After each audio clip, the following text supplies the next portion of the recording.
आता मी हरिहरगडच्या टॉपला येऊन पोहोचलो होतो आणि आता मला उतरायचं होतं खाली आणि खाली उतरताना आमचा रस्ता चुकला म्हणून आम्हाला वाटलं पण नव्हतं. चुकला लय रस्ता चुकला आहे ना.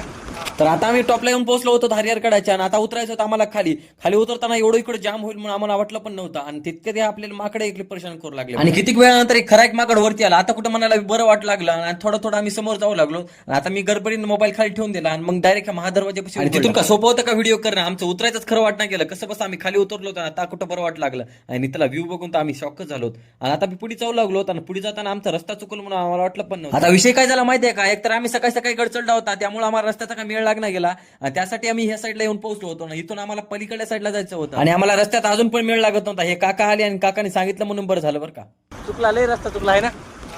आता हे काका म्हणले परत तुम्हाला वरती जावं लागणार आणि त्या साईडला जावं लागणार. तर आमच्या पोराचे रिएक्शन बघा. आता काय करावं म्हणलं, जे झालं ते झालं. आता परत आम्हाला वरती चढायचं होतं आणि इकडे आणणारा एकच मेन कार्य करता ते होता म्हणजे भाऊसाठी होऊन जाते मग 2 शब्द कमेंट मध्ये.